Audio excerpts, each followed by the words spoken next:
বিসমিল্লাহির রহমানির রহিম। আলহামদুলিল্লাহি রাব্বিল আলামিন। আমরা যখন রাস্তা দিয়ে চলবো তখন মনে মনে সাইয়্যিদুল ইস্তিগফার পড়বো। সাইয়্যিদুল ইস্তিগফার পড়লে অনেক ফায়দা আছে। আল্লাহুম্মা আনতা রাব্বি লা ইলাহা ইল্লা আনতা খলাকতানি ওয়া আনা আবদুকা ওয়া আনা আলা আহদিকা ওয়া ওয়াদিকা মাস্তাতু আউযু বিকা মিন শাররি মা সানাতু আবুলাইকা বিনিমাতিকা আলাইয়া আবু বিজামবি ফাগফিরলি ফাইন্নাহু লা ইয়াগফিরু যুনুবা ইল্লা আনতা। আল্লাহ পাক সবাইকে পড়ার তৌফিক দান করুক, আমিন। আর এক সপ্তাহ পরে কুরবানি, তাই কুরবানি নিয়ে একটু আলোচনা করব ইনশাআল্লাহ। আল্লাহ পাক যদি তৌফিক দান করেন। বাংলাদেশের অনেক আলেম আছেন যারা বলে 7 ভাগে কুরবানি দেওয়া যাবে না। সৌদি আরবের আলেমরা এই কথা শুনে হাসে। তারা বলে যে এই হাদিস পাইছে কোথায়? ডক্টর আব্দুল্লাহ জাহাঙ্গীরের আলোচনায় পাওয়া যায়।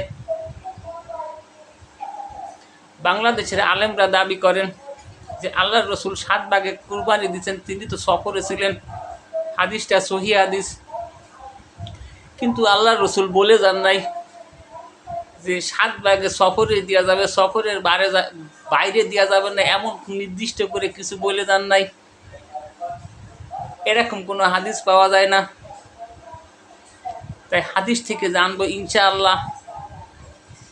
তিরমিজি শরীফ হাদিস নাম্বার 1508, কুতাইবা রাদিয়াল্লাহু আনহু থেকে বর্ণিত। তিনি বলেন, আমরা হুদাইবিয়াতে রাসূল সাল্লাল্লাহু আলাইহি ওয়াসাল্লামের সফর সঙ্গী হিসেবে ছিলাম। তখন 7 ভাগে একটা গরু কুরবানি দিয়েছিলাম, 7 ভাগে একটা উট কুরবানি দিয়েছিলাম। তাহলে সহিহ হাদিস থেকে জানলাম যে 7 ভাগে কুরবানি দেওয়া যায়। এবার জানবো আপনারা কি ধরনের গরু কুরবানি দিবেন, আল্লাহর রসুল কি ধরনের গরু কুরবানি দিতে বলেছেন। তিরমিজি শরীফ হাদিস নাম্বার 1510, আলী রাদিয়াল্লাহু আনহু থেকে বর্ণনা। তিনি বলেন,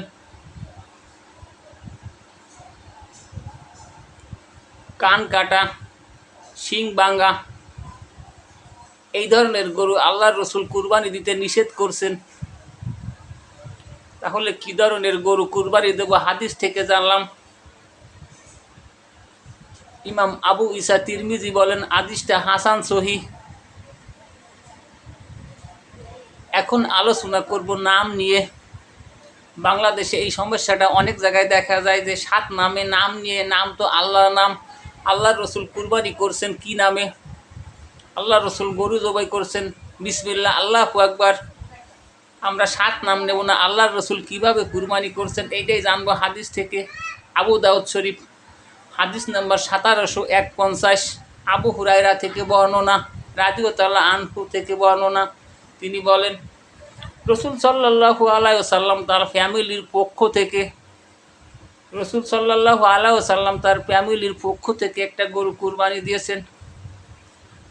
বাংলাদেশে অনেক জায়গায় দেখুন নাম নিয়ে আলোচনা হয়, নামের উপর কুরবানি দেয়। ইনশাআল্লাহ তারা যদি এই হাদিসটা শোনেন, এখন থেকে আর দিবেন না, পক্ষ থেকে আল্লাহর রসুল যেভাবে দিচ্ছেন ওইভাবেই দিতে হবে। আমরা আল্লাহর রসুলকে মডেল বানাবো।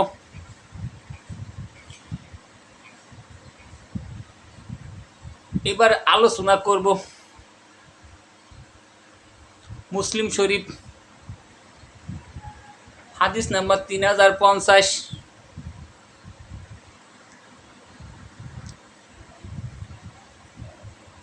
আলী রাদিয়াল্লাহু আনহু থেকে বর্ণনা। তিনি বলেন, রসুল সাল্লাল্লাহু আলাইহি ওয়াসাল্লাম তার উটের গোস্তের কাছে আমাকে দাঁড় করিয়ে দিয়ে বললেন যে গোস্ত, চামড়া, বজ্র এগুলো সবই তুমি সাটকা করে দাও, মানে দান করে দাও। এখান থেকে কসাইয়ের কোনো মজুরি, কসাইকে কিছু দিবে না, কসাইয়ের মজুরি আমরা আমাদের পক্ষ থেকে দেব। তাই যারা কুরবানি করবেন তারা মাংস দিয়ে, চামড়া দিয়ে, বজ্র দিয়ে কসাইয়ের মজুরি পরিশোধ করবেন না, আল্লাহর রসুল নিষেধ করছেন। আবু দাউদ শরীফের সহিহ হাদিস।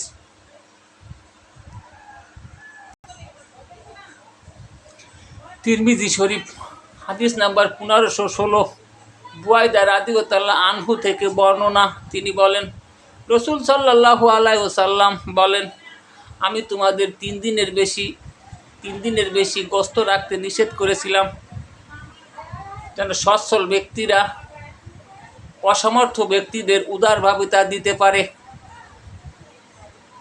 এখন থেকে তোমরা নিজেরা খাবে, অন্যকে খাওয়াবে এবং পারলে সেখান থেকে কিছু সঞ্চয় করবে।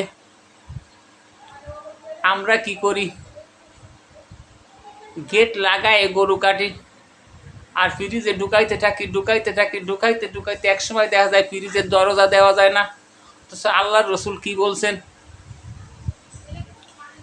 আল্লাহর রসুল বলছেন তুমি খাবে, অপারকে খাওয়াবে, পারলে সেখান থেকে কিছু সঞ্চয় করে রাখবে। তিরমিজি শরীফের সহি হাদিস। এই সম্পর্কে আরও 7টি হাদিস আছে। আয়েশা রাদিয়াল্লাহু আনহু থেকে, আব্বাস থেকে,